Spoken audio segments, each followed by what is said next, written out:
This is Barry Zalma speaking for Claim School Incorporated with true crime stories of insurance fraud.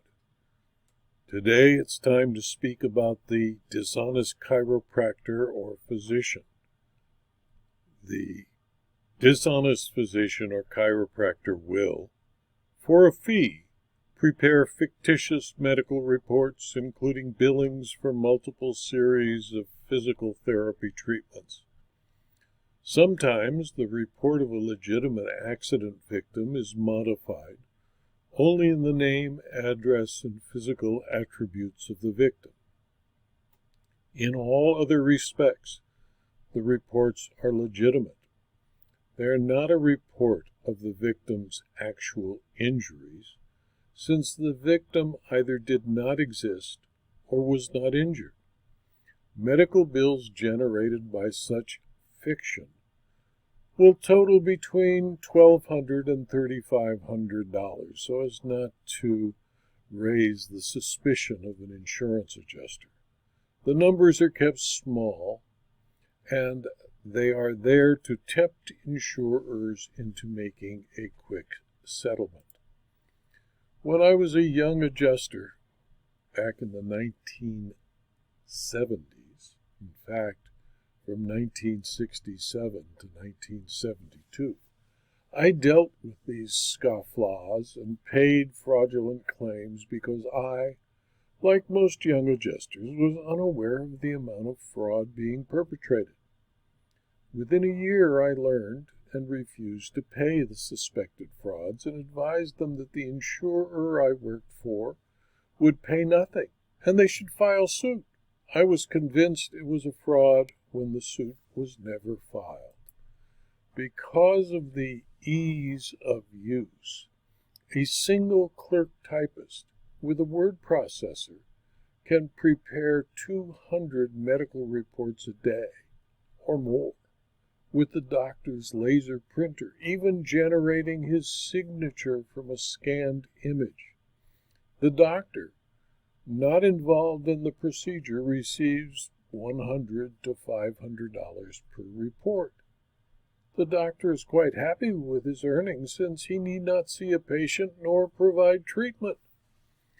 This type of fraud operation can present hundreds of claims a month on individuals who are not injured or never injured. They might not ever have even existed. The claims can generate millions of dollars a year in net profits for the lawyers, the physicians, and recruiters involved in the crime. By applying the maxims set forth, these insurance criminals discovered that the person claimed injured, that is, the lawyer's alleged client, will almost never be seen by an adjuster, investigator, or independent medical examiner.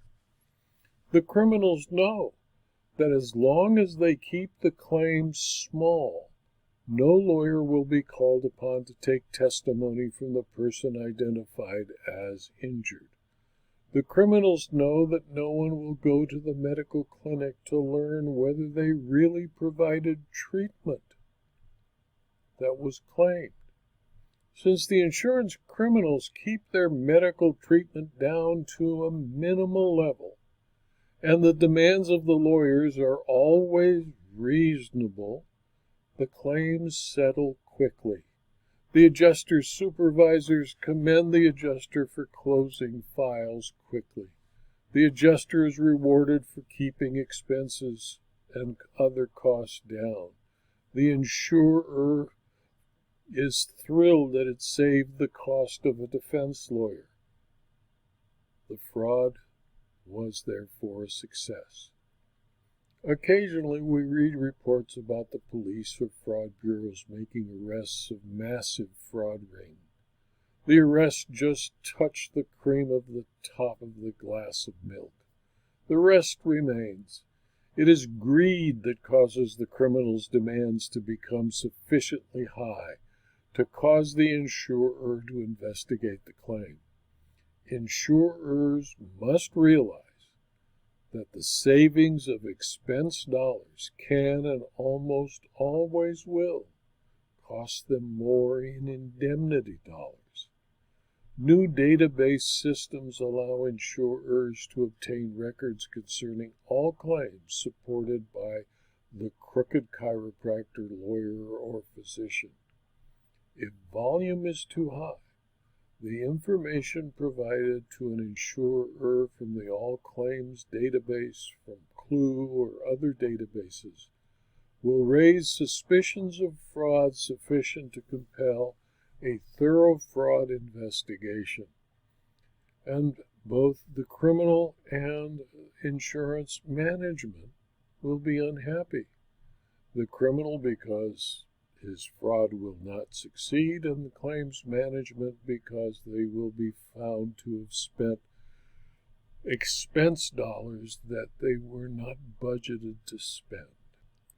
This video was adapted from my book, Insurance Fraud Costs Everyone, a collection of fictionalized stories from my experience about insurance fraud with the names, places, and events fictionalized to protect the guilty.